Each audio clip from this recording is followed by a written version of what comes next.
எவ்வாறு பாதுகாத்து வழிநடத்தும். என்னோட கூட எடுத்த வாசிங்க ஏசாயா 58வது அதிகாரம் 11வது வசனம். ஏசாயா 58:11.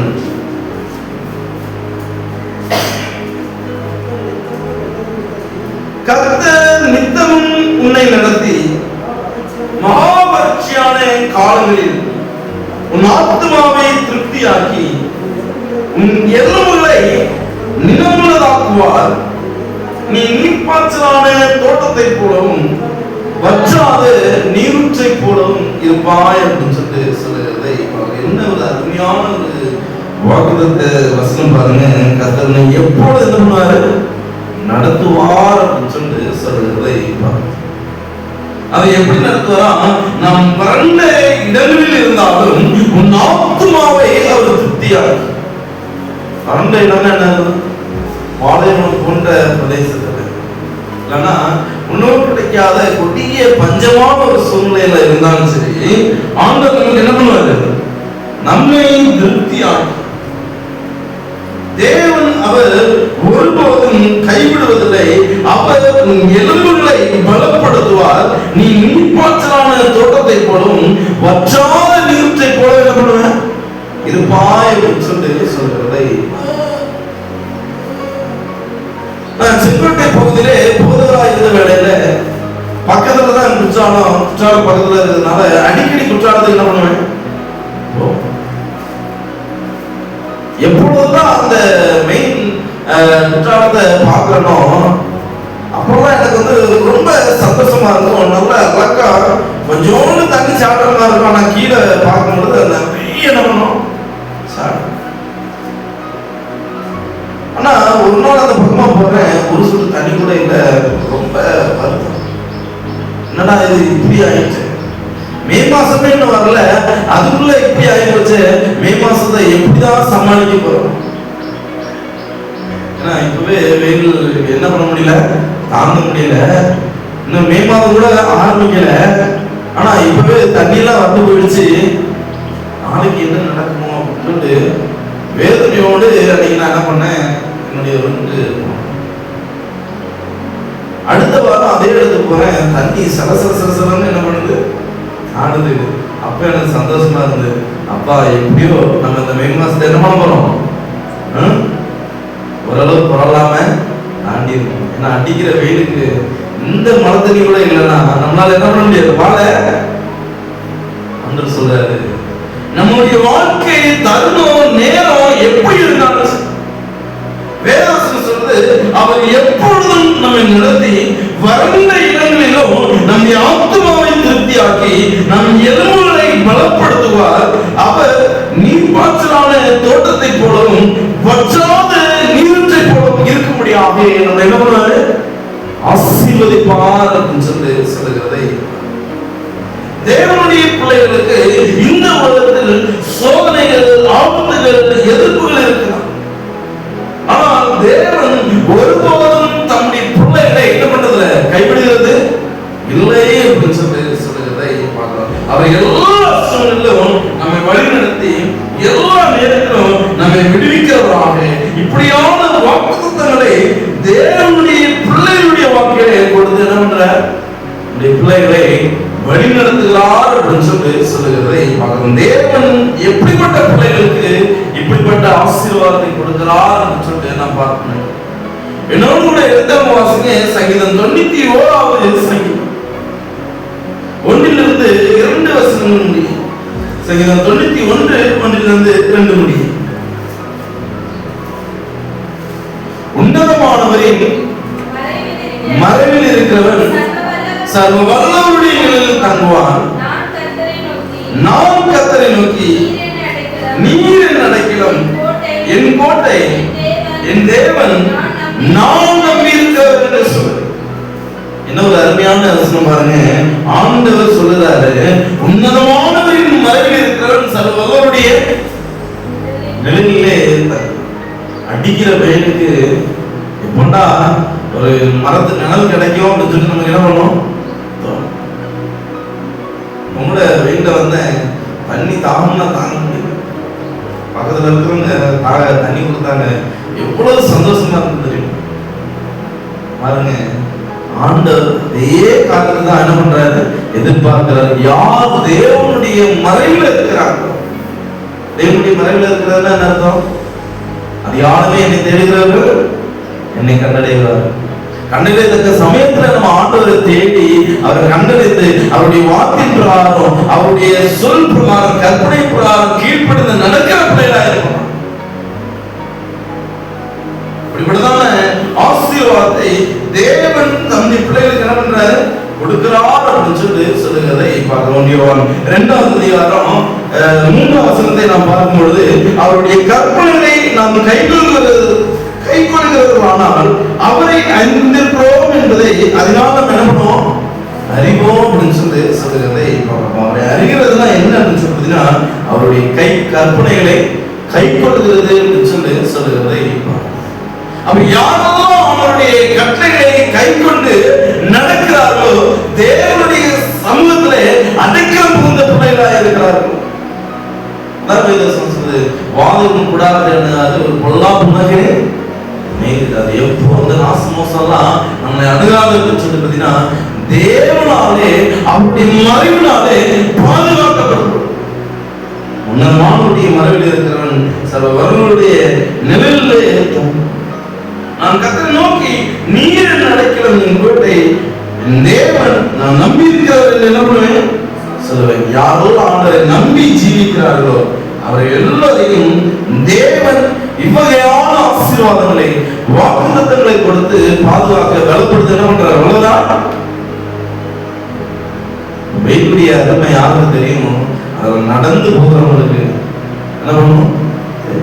அதே போல தேவனுடைய அன்பை யாருக்கு தெரியும் அப்படின்னு சொல்லி பார்த்தீங்கன்னா, தேவனுடைய அன்பை ருசித்து பார்க்கறது, கர்த்தர் நல்லவர் என்பதை ருசித்து பாருங்கள். அவர் மேல் நம்பிக்கையாக இருக்கிற மனுஷன் அவர் மீது நம்பிக்கை வைத்து அவர் ருசித்து பார்க்கிற பிள்ளைங்க உன்னதமானவருடைய மறைவில் இருக்கிற பிள்ளைகளாக இருப்பார்கள். தேவன் அவர்களிடத்தில் என்ன நிலைத்திருப்பார் அப்படின்னு சொல்லுகிறதை இரண்டாவது எடுத்த வாசிங்க. நீதிமொழிகள் 3ஆம் அதிகாரம், நீதிமொழிகள் 3ஆவது அதிகாரம் 5லிருந்து 6 வசனம். நீதிமொழிகள் 3ஆவது அதிகாரம் 5லிருந்து 6 வசனம்.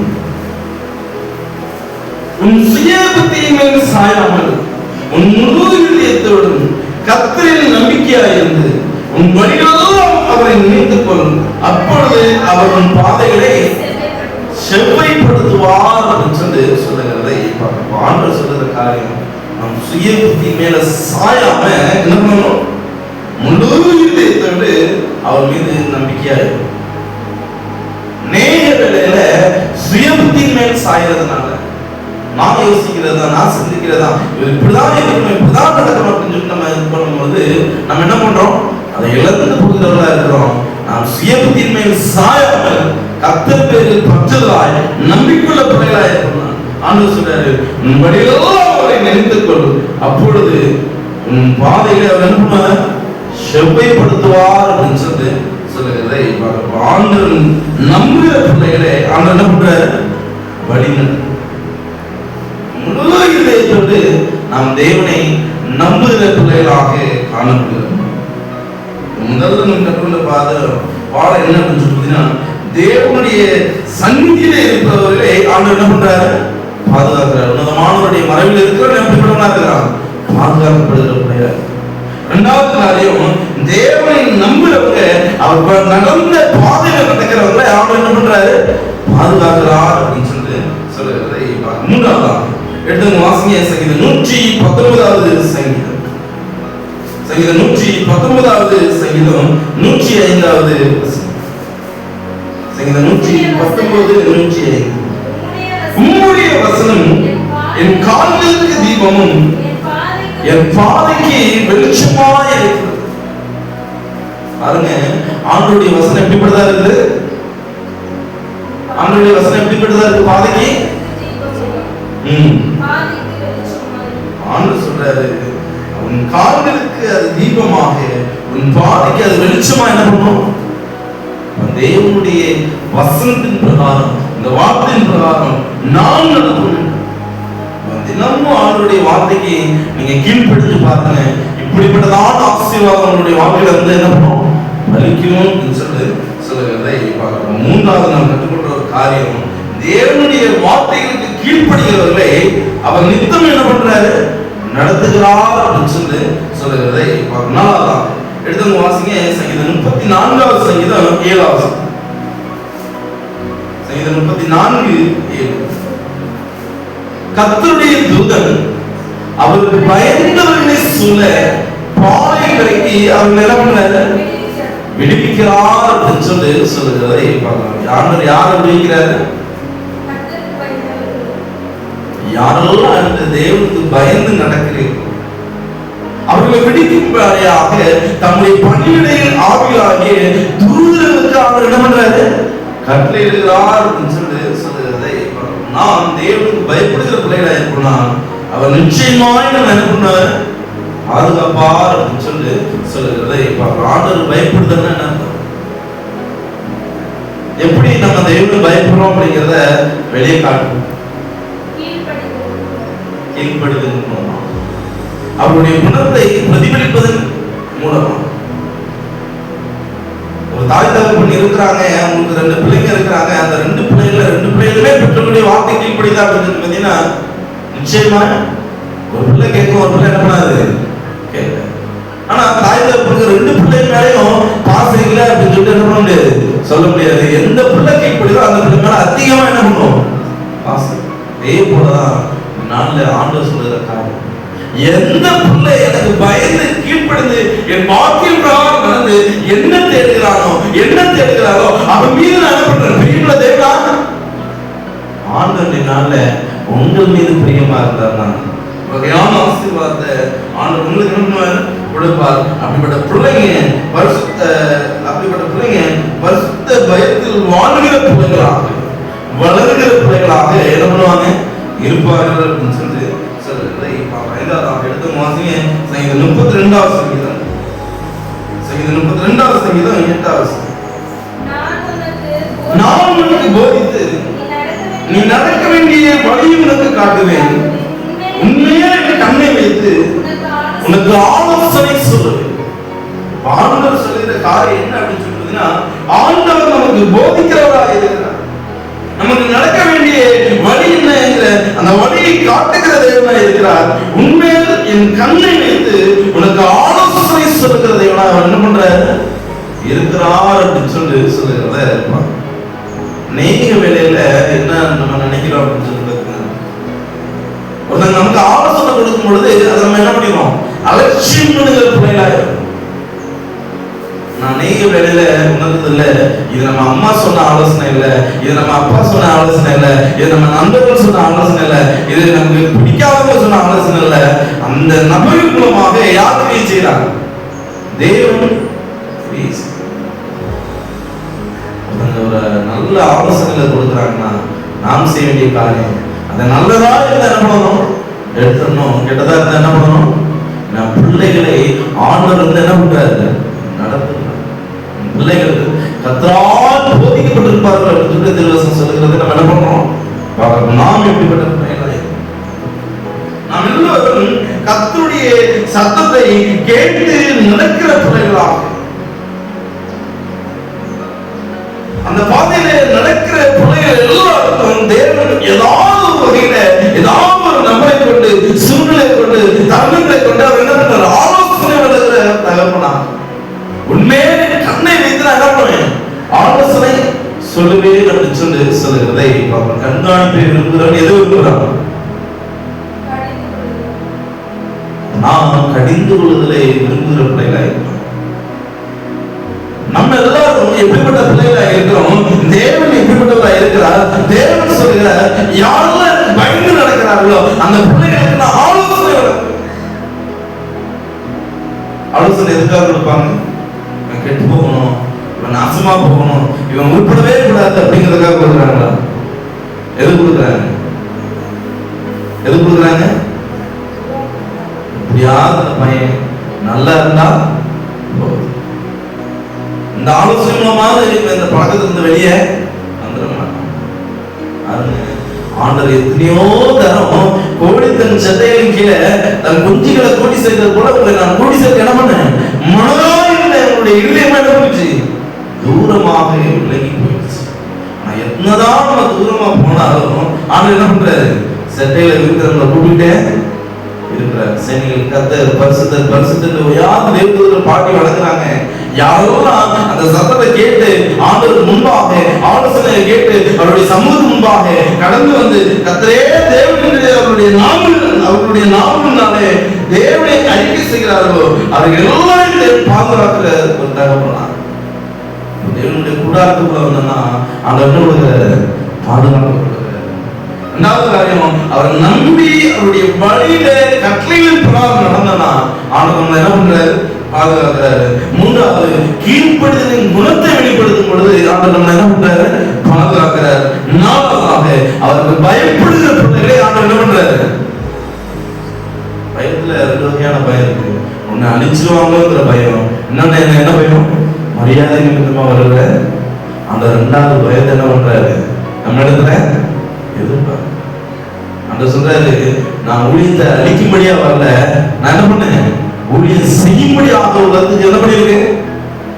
ஊழியம் செய்யும்படியாக வந்த ஆண்டவர் ஒரு ஆலோசனை கொடுக்கிறவராக சகல ஞானத்துக்குள்ள நம்மை நடத்துகிற தேவனா அவர் என்ன பண்றாரு? இருக்கிறார் அப்படின்னு சொல்லுகிறதை பார்க்கிறோம். எடுத்து வாசிங்க சங்கீதம் 145வது அதிகாரம். சங்கீதம் 145வது அதிகாரம் 20வது வசனம்.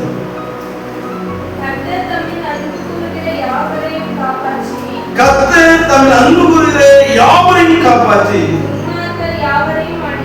துன்மார்க்கர் யாவரையும் அழிப்பார். பாருங்க, பாவிகளை, துரோகிகளை, சன்மார்க்கரை ஆண்டவர் என்ன பண்றாரு? அழித்து போடுகிறார். யார் பாதுகாக்கிறாரு? தம்மில் அன்பு கூறுகிற யாவரையும் அவர் என்ன பண்றாரு? காப்பாற்றுகிறார். நாம் தேவனிடத்துல அன்பு கூறுகிற பிள்ளைகளா இருக்கணும். அன்பு கூறுகிறதுல என்ன அர்த்தம்? அன்பு கூறுகிறதுனா என்ன அர்த்தம்? அவருடைய கட்டளைகளுக்கு கீழ்ப்படிகிறவங்க தேவனிடத்தில் என்ன பண்றாங்க? அன்பு கூறுகிறாங்க. அப்ப நான் தேவ கட்டளைகளுக்கு கீழ்ப்படிந்து நடக்கிற பிள்ளையா இருப்பேனா அவரிடத்துல அன்பு கூறுகிற தகவலா இருப்பேன். அவருடைய அன்பு கூறுகிற பிள்ளைய எப்படிவா இருப்பாங்க? தேவனால் ஆசீர்வதிக்கப்படுகிற பிள்ளைகளா.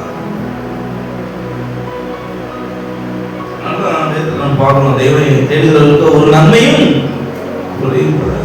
குறைவில்லாத ஒரு வாழ்க்கை வாழணும்னா, சந்தோஷம் நிறைந்த ஒரு வாழ்க்கை வாழணும்னா, தேவன் எப்படி நேசித்தாரோ, தேவன் எப்படி அன்பை பாராட்டினாரோ, அதே போல நாமும் தேவனுடைய அன்பை பாராட்டுகிற பிள்ளைகளாக, அவர் நேசித்த பிரகாரமாக எல்லாரையும் நேசிக்கிற பிள்ளைகளாக, நேசிக்கிறவர்கள் அவர் என்ன பண்றாரு?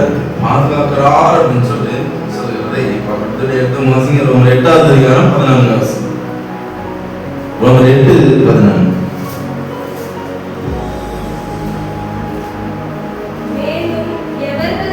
மேலும் எவர்கள் தேவனுடைய ஆவியினாலே நடத்தப்படுகிறார்களோ அவர்கள் தேவனுடைய புத்திரர்களாக இருக்கிறார். தேவ ஆவியானவர் எங்க இருக்கிறாரோ அங்க விடுதலை அப்படின்னு சொல்லி பார்த்தோம். இப்ப என்ன சொல்றது? தேவனுடைய ஆவியானவர் எங்கே இருக்கிறாரோ, தேவனுடைய ஆவியானவரால நடத்தப்படுகிறார்களோ அவங்க எப்படியா இருக்கிறாங்க? தேவனுடைய புத்திரர்களா. இன்னொரு பதத்துல சொன்னா தேவனுடைய ராஜ்யத்தின் புத்திரர்களா என்ன பண்றாங்க? ஆவியானவர் இடங்கள்ல இல்லைன்னா, ஆவியானுடைய சத்தத்துக்கு நான் செவி கொடுக்கலனா, வனாந்தரத்துல கூப்பிடுற ஆவியானுடைய சத்தத்தை நான் கேட்கலனா, என்னுடைய வாழ்க்கை எப்படிப்பட்ட ஒரு வாழ்க்கையா இருக்கும்? வறண்ட ஒரு வாழ்க்கையாக, தொய்ந்து போன ஒரு வாழ்க்கையாக அது இருக்கும். ஆனா ஆண்டவர் சொல்லுகிற காரியம், எவர்கள் தேவனுடைய ஆவியினால் நடத்தப்படுகிறார்களோ அவர்கள் தேவனுடைய புத்திரர்களா என்ன பண்ணுவாங்க? பரிசுத்த ஆவியினாலே தேவன் நம்மளை வழிநடத்துகிறார். அந்த பரிசுத்த ஆவியானுடைய சித்தத்துக்கு யார் கீழ்ப்படிந்து நடக்கிறார்களோ அவர்களை தேவன் நம்முடைய பிள்ளைகளாக பாதுகாக்கவும் வழிநடத்தவும் எப்பொழுதும் அவர் ஆயத்தமாக இருக்கிறார். அதனால் அவருடைய சன்னிதானத்தில் தங்கி அவரை நம்பி பின்பற்றுகிற பிள்ளைகளாக நாம் இருக்கும் பொழுது அவர் நம்முடைய எல்லா சூழ்நிலையிலும் நம்மளை பாதுகாத்து அவர் நித்திய காலமாய் நம்ம நடத்துகிற தேவன் என்ன பண்றாரு? இருக்கிறார். அப்படிப்பட்ட பிள்ளைகள் தான் ஆண்டவர் அருமையான சங்கீதத்தை கொடுத்திருக்கிறார். சங்கீதம் 23வது சங்கீதம் என்ன சொல்றது பார்க்கலாம். கர்த்தர் என் மேய்ப்பராய் இருக்கிறார், நான் செழிக்கிறேன். அவர் என்னை புல்லுள்ள இடங்களில் மேய்ந்து அமர்ந்த தண்ணீரில் கொண்டு போய் என்ன பண்றாரு? விடுகிறார். அவர் என் ஆத்துமாவை தேய்ச்சி நித்தமும் என்னை நீதி பாதையில் என்ன பண்றாரு? நடத்துகிறார். நான் மரண இருளின் பொல்லாதாக்கு நடந்தாலும் பொல்லாப்புக்கு பயப்படல. ஏன்னா தேவன் என்னோடு கூட இருக்கிறார். அவருடைய கோடு, அவருடைய தடி என்ன பண்ணும்? அவ்வளவு முடி புரிந்துமோ சகல நாட்களிலும் அவர் என்னை தேய்ச்சும்படியாக, அவர் என்னை பாதுகாக்கும்படியாக அவர் நித்தமும் என்னோடு கூட என்ன பண்றாரு? என்ன அர்த்தம்? உங்களோட ஆண்டவர் இருக்கிறார். அவர் நேசிக்கிற காரியம், அவர் விரும்புகிற காரியம், தேவன் தம்முடைய பிள்ளைகளை எப்பொழுதும் பாதுகாப்பு நடத்தி வருகிறார். அந்த தேவ பாதுகாப்பை நீங்க உணர்ந்தா நீங்க செய்ய வேண்டிய காரியம், தேவனுடைய சன்னிதானத்துல சமூகத்துல வசிக்கிற பிள்ளைகளா, அவரை நம்பி வழிநடத்தப்படுகிற பிள்ளைகளாக, அவருடைய வார்த்தைக்கு கீழ்ப்படிந்து நடக்கிறவர்களாக, கர்த்தருக்கு பயப்படுகிற குணத்தை வெளிப்படுத்துகிற பிள்ளைகளாக, தேவனை தேடுகிற பிள்ளைகளாக, அவருடைய அன்பை பாராட்டுகிற பிள்ளைகளாக, அவர் ஆவியினாலே நடத்தப்படுகிற ஒவ்வொரு பிள்ளைகளையும் தேவன் என்ன பண்றார்? நித்தமும் பாதுகாக்கிறார். அப்படிப்பட்ட பாதுகாப்பு பெற்ற பிள்ளைங்க நித்திய காலமாய் தேவனோடு கூட என்ன பண்ணுவாங்க? அரசாழ்வார்கள். அப்படிப்பட்ட பிள்ளைகளாக, தேவனுடைய பிள்ளைகளாய் மாறுகிற நல்ல தீர்மானங்கள் எடுக்கிற பிள்ளைகளாக, அவருடைய